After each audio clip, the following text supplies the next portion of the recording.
All right. Hello. So I'm here to talk a bit about the security of virtualization.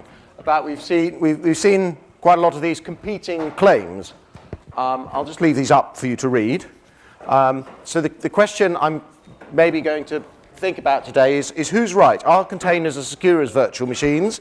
Are they not as secure now, but are they catching up quickly? Are they both so insecure it's really not worth bothering to think about? So I'm going to try, rather than just answering these questions, I'm going to try and equip you with the tools to assess these questions for yourselves. And I'm going to talk specifically about 3 different free software virtualization technologies, Xen, KVM, and Linux containers. I'm going to compare the risk that somebody will be able to break out of one VM into another, or out of one container into another. I should say that much of the legwork for this talk was done by my colleague at Citrix, George Dunlap, and the entertaining zombie analogy you'll see later is entirely his. So the first thing to talk about is security and risk. People often talk about things being secure or insecure, but this isn't really a binary category. A system which is insecure is really just one that's quite easy to break into, and one that's secure is hopefully one that's harder. If we start thinking about this in terms of risk, it makes it clearer that it's a spectrum. A secure system is a system which has a relatively low risk of being broken into, and an insecure one is a higher risk one. So what is this risk? Where does it come from? So in our particular scenario here that I'm going to be considering, we're talking about virtual machines or containers as our trust domains. But in general, we're trying to evaluate the risk of somebody bypassing the protection mechanism, in this case the virtualization layer, and accessing data or resources in other VMs or other containers, or maybe even taking control of the whole system. A source of this kind of risk in software is generally vulnerabilities. That is, a vulnerability is a weakness, a bug somewhere in the interface or in the configuration, which an attacker that has control within one trust domain can take advantage of to do things in another trust domain that they're not supposed to be allowed to do. The code or technique that an attacker actually uses to take advantage of a vulnerability is called an exploit. You've all heard of those as well. If there's a vulnerability and the attacker knows about it, then the attacker can get into your system. And if there's not a vulnerability, or if they don't know it, then the attacker is foiled. So the virtual break-in requires the existence of a vulnerability and the right combination of luck and knowledge on the part of the attacker. Vulnerabilities are really key. A vulnerability in software is a mistake. This could be a mistake in the code itself or in the configuration. I'm going to be focusing mostly on software vulnerabilities in this talk, since most of the systems I'm talking about have at least tried to make the configuration vulnerabilities less easy to make. So I'm going to consider an example of a vulnerability. You've probably all seen this cartoon already. This is a fairly simple one, which actually arises, I think, originally from a design error in the TLS protocol, because it's got 2 length fields in these heartbeat packets. Then, of course, that gave the opportunity for a programming error in OpenSSL, which was the dominant implementation of TLS. So the risk we're interested in is the probability that an attacker knows of an exploitable vulnerability. So now it's time to come on to my analogy.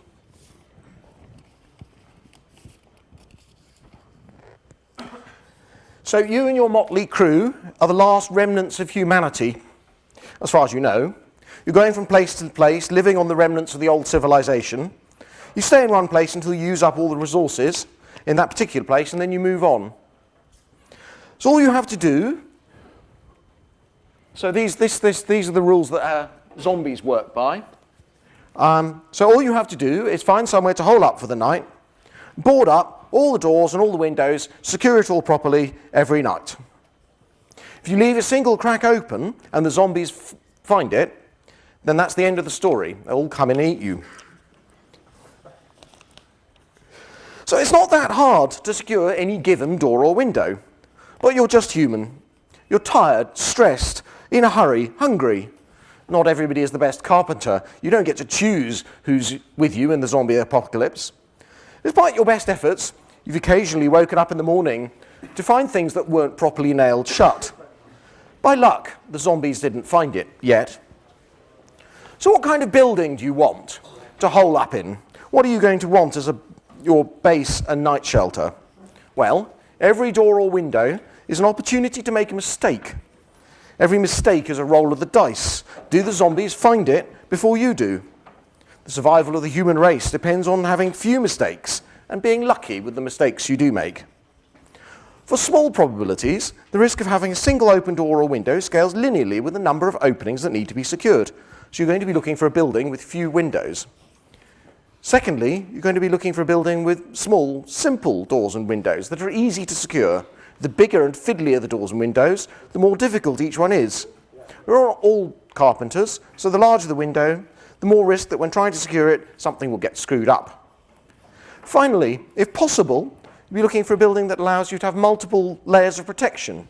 This is called defense in depth in the security community. Say if you can secure the fence around the building and the building itself, then to eat you, the zombies need 2 mistakes. And if they get through the fence but not into the building, hopefully in the morning you can clear out the grounds and repair the fence. The chance of having 2 unsecured doors is exponentially smaller than the chances of having just 1. So how does this apply to software? Well, every element of every interface is an opportunity to make a mistake. The risk we're concerned about is the risk of a vulnerability in the interface to the virtualization software, if we're considering virtualization technologies. In every corner of that interface, every argument to every function, every register operand, every interaction of internal state is an opportunity for a mistake that will allow an attacker to break through that interface. This is what's called in the security community attack surface. And now we get to my key point. The fundamental difference between a hypervisor and a container is the interface that the virtualization layer provides. A hypervisor provides an interface similar to that of hardware. So it'll give you memory and page tables, but you have to make your own operating systems. It will give you a disk with block read and write, but you have to make your own file systems. It will give you a network card that can send packets, but you have to make your own TCP streams. This interface has a fair amount of opportunity to screw up, and as we'll see later, there have been a number of screw-ups. Both KVM and Xen do a lot of instruction emulation in the hypervisor, and the x86 instruction set is not really that simple. Well, ARM is much better, and anyway, because of ARM's better design, we don't need to emulate to do virtualization on ARM, but that's a bit of a side note. Xen has about 40 hypercalls, most of which are not usable by normal VMs, well, supposedly, but they are there. But if you compare this to the interface you get from the Linux kernel, it's quite a different picture. Kernel gives you file systems with files, directories, seek, fstat, read, mmio, and aio. How many different kinds of sockets can you create? How many different IPC mechanisms are there? How many ways to read and write to a file or network stream? All of them with lots of internal state and corner cases which need to be handled correctly. There are just a lot more opportunities to make a mistake in the Linux system call interface, and as we'll see, a lot more mistakes are made on a regular basis as a result. Well, that's a theory, but as we know, it's often the case that theories turn out to be wrong. Do we have any actual evidence that the Linux system call interface is less secure than a hypervisor interface? And in any case, does the difference in security matter? Maybe Linux has really good security for average people, and hypervisors have a crazy level of security for people like the NSA. Or maybe, like Theodor Rath said, they're both so insecure that it doesn't really matter which one you pick. So George went through the CVE vulnerabilities for the last year, for 2014, in each of 4 projects: Xen, KVM, QEMU, and Linux. QEMU is relevant because the standard KVM setup has QEMU as an integral part. And so for each one of these vulnerabilities, he and I considered, if we were running a system configured to be reasonably secure, how would this vulnerability have affected us? And if so, how? So I need to explain a bit. These are the results we got. I need to explain a bit about what I'm comparing here. To make the figures comparable, I had to pick a configuration and usage pattern for each of the systems. So, for example, I had to assume what kind of CPU we were running on. I assumed we were using an Intel x86. I had to assume what kind of setup we were providing to the guest, and I assumed that the guest was a separately administered, vaguely general purpose operating system. Mostly because that's more comparable, that's what the Xen and KVM provide. I have assumed that our enemy has already gained control of the guest, either because they're actually our customer, maybe if we're a hosting provider, or because they found a vulnerability in some application software on the guest and have taken it over. I've mostly counted vulnerabilities which would gain the attacker control of the system, or correspondingly denial of service or information leak bugs relating to the whole system. So I haven't considered bugs where they're supposed, for example, to be an internal security interface which can be breached. I've only counted bugs that get you all the way to control of the system. So these are the vulnerabilities that a cloud hosting provider, for example, would be worrying about. For other scenarios, you might get different numbers, but I had to go through and make some set of assumptions while I was categorizing each of these bugs. But certainly the problem I'm analyzing here is one that Xen, KVM, and Linux are all touted as approaches to solving. So along with a few other detailed assumptions that I won't go into, allows me to compare the number of vulnerabilities in these three scenarios where each system is providing similar functionality. You can see I've provided ranges for some of these numbers. That's because it's sometimes a bit difficult to tell how bad a particular vulnerability is. You read the advisory and it says, well, a privilege escalation has not been ruled out. And then you go and read the patch and you think, well, yes, well, do I count that as a privilege escalation or don't I? So in cases where I wasn't entirely sure, I've counted it as maybe, which you can see reflected in the table. So the figures here, to an extent, speak for themselves, but I wanted to look at some of the vulnerabilities in more detail because it's quite illuminating. So let's start with one of the Xen ones. The juiciest one is Xen Security Advisory 87, CV 2014-1666 from January last year. So there are two hypercall sub-operations called FISDevOp Prepare and Release MSIX, which you will probably have never heard of. They're supposedly for the privileged system software to do interrupt setup, but they were missing the privilege checks. So any PV guest could mess about with the interrupt routing. The effect of this might vary, but generally the host would crash. So I haven't counted this as a privilege escalation because the XSA 87 advisory says this is probably not possible in this case. We don't know that for sure, but it seems likely. So that's a very simple and obvious kind of mistake. Let's move across the table and look at one of the KVM QEMU bugs. CV 2014-8106, which some people have called Cirrus Insufficient Blit Region Checks. This was a missing range check. Hey, stop that. A guest which exploits the bug can write to arbitrary memory in QEMU by doing strange things to QEMU's emulated video driver. And this emulated video card. And this is a problem for KVM because KVM uses QEMU for VGA emulation. Again, this is a very simple mistake. But there's something more interesting going on here. Why is there a VGA emulation anyway? Well, KVM and QEMU provide their guest with an emulated PC. PCs have graphics cards, so there has to be an emulated graphics card. QEMU contains various emulated graphics cards, but this particular one, the Cirrus emulation, is the default one and it's used in most installations.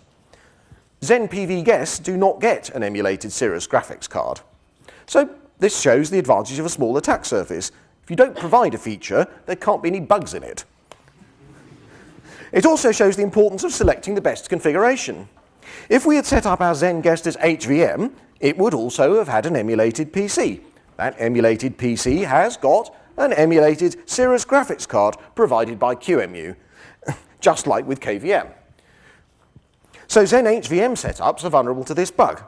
I haven't done the detailed analysis, but I would expect a Xen HVM system, when configured, not to use the privileged separated subdomain QMU, which is a complicated security feature. I'd expect it to have numbers similar to those we see for KVM plus QMU here in this table. So what about Linux? That's what we came here for, right? To find out the truth behind the container hype. These numbers do look quite bad. Let's pick the top one off the list I got from George. CV 2014-9322, privilege escalation due to SS fault. This is a complicated bug to do with the handling of a particular processor exception during interrupt return instructions.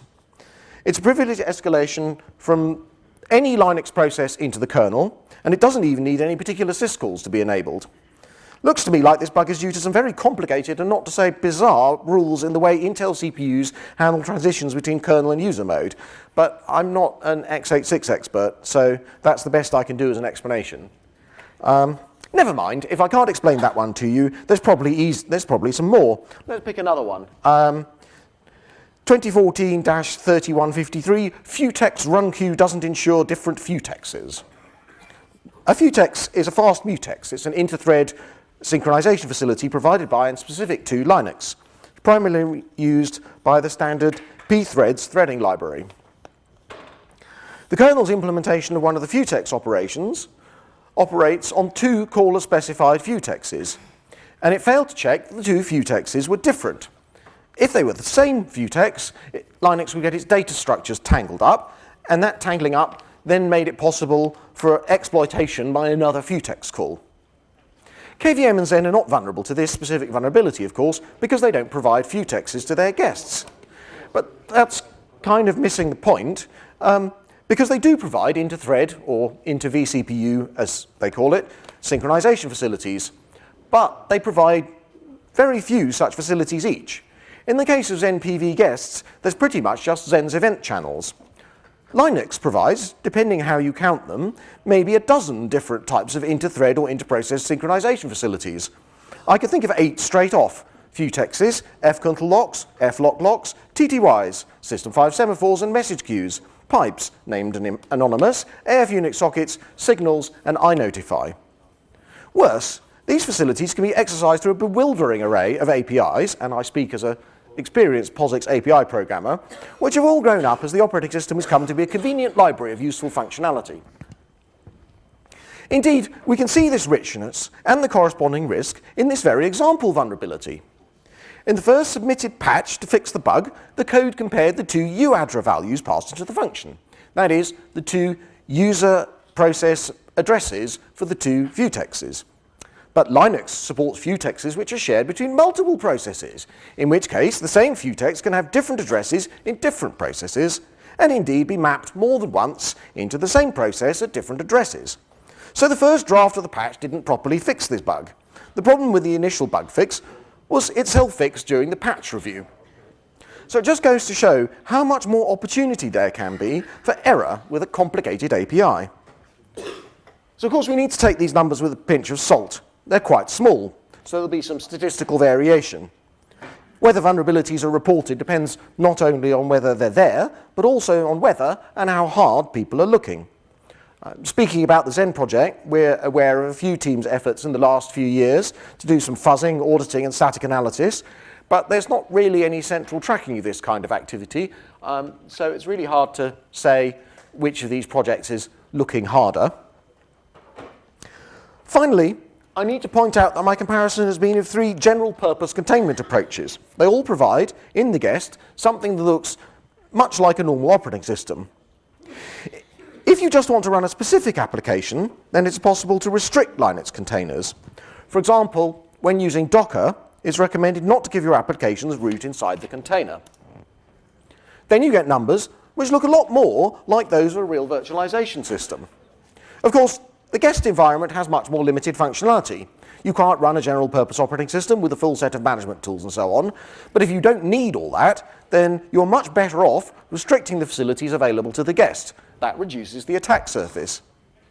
But the interface provided to a non-root container guest is still much richer than that provided to a PV Xen VM, and that's still reflected in these figures. So, to summarize, The biggest enemy of security is complexity, and particularly API complexity at security-relevant boundaries. The smaller and simpler the API between your trusted and untrusted components, the better. Linux container systems have excellent management and convenience benefits, but I conclude that they shouldn't be thought of as a tool with security encapsulation as a primary benefit.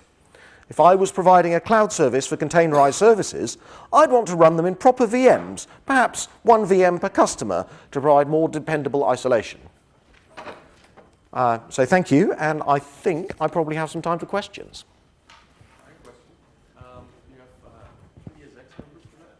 No. No, can you repeat the question? The question was, do I have numbers for ESX, which I assume you mean the VMware product? And the answer is no. It's quite a lot of work. So if you want to do the analysis, very welcome to. Any other questions? Someone? So you're looking at current data for just last year, but Linux containers are much newer than both Xen and FOSDEM. So in 5 years' time, would we still be having the same conversation, the same data? Repeat the question. The question was, so I've looked here at 2014's data. The question was, Linux containers are relatively new, so will we be looking at these same kind of figures next year, say, or in 5 years' time? And the answer is, it's hard to say. A lot of this depends on how much churn there is in the code base, because vulnerabilities sort of get found, like other kind of bugs, and removed. But every time you change the code, there's an opportunity to break it again. So you might want to consider how fast the core security-relevant interfaces in the project are changing. And I haven't done any analysis of that at all. And of course, containers aren't actually that new. They've been around actually longer than KVM. Have they? Well, marvelous. Defense in depth, depending on how it's done, can introduce some complexity to a point when you become sloppy. How do you address this problem? Yeah, so the question was, defense in depth can introduce complexity, and it can also make you sloppy. And these are both very, very true. So the answer is, when you're deciding whether to go for some kind of defense in depth approach, you should be thinking about how independent the two layers of protection are and how much the existence of one of them is complicating the other. And the other thing is, you need to be very careful to resist arguments which say, oh, this isn't really an important bug because we've got this other layer of defense. And if you're not careful, you can end up making that same argument each way round with both layers of protection and get very sloppy indeed. And to an extent, the bugginess of software in general is, it's a sort of homeostatic system where software is as buggy as we put up with it. And the more pressure you put on to say, no, no, this is too buggy, we need to fix this, the better the software will be. And the more you kind of tolerate bugs, the worse it will be. When you were considering Linux for containers, were you looking at a stripped down kernel? Because then obviously if you've got 5,000 drivers, your attack surface is huge. If you've just got one disk driver, one network driver. Right, so the question is, did I look at a stripped down kernel? And the answer is, I made some assumptions about which facilities the attacker would have access to in the container. The question was specifically about device drivers, like how many disk drivers you have. So having dozens of different disk drivers in your kernel is actually not that bad a vulnerability, because in any particular setup, only one of those will be running. So attacking the others is essentially not really possible. It is possible to an extent to restrict the arrangements for, so for example, with things like SE Linux and SecComp2, you can try and restrict the set of system calls that your applications have access to try and exclude vulnerabilities in interfaces you're not actually using. This turns out to be, quite a lot of work, because you now need a completely custom set of allowance rules for each individual application. And secondly, for many of these bugs, it doesn't actually help, because the worst bugs are the ones that happen when the arguments of the system call are being unpicked in the kernel to try and figure out what's going on. And that obviously has to happen before the security layer does its checks, because the checks depend on knowing what the system call was about. So often it doesn't protect you. It wouldn't protect you from that Intel SS bug at all, for example. That doesn't even depend on a system call. Do you have any opinion about unikernels? Sorry? Unikernels. So the question was about unikernels. Well, if you want to run your application in a Xen PV guest, then you can use a unikernel. And that's a good way of running an application in a secure virtualization system without needing a lot of the operating system overhead. It doesn't really, a unikernel doesn't really improve your security compared to running, say, your application on Linux inside Xen PV. Actually, what it mostly does is improve the performance and maybe the deployment and manageability. There's a question over there.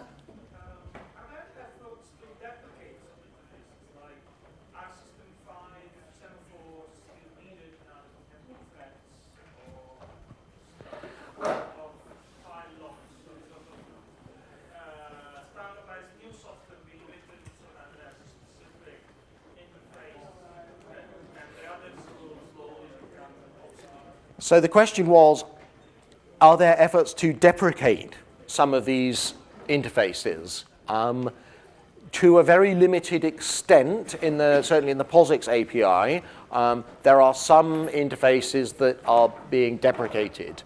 But the examples of, for example, System 5 message queues was mentioned, and I'm not aware of anybody who has suggested deprecating System 5 message queues, and there's probably a surprisingly large amount of software that uses it somewhere. This is part of the problem here is coming because the operating system kernel is performing two functions. It's performing a privilege separation function, but it's also providing a library function. It's got an awful lot of functionality in it which is there for convenience, and if you start removing that, it becomes less convenient and harder to port your software to.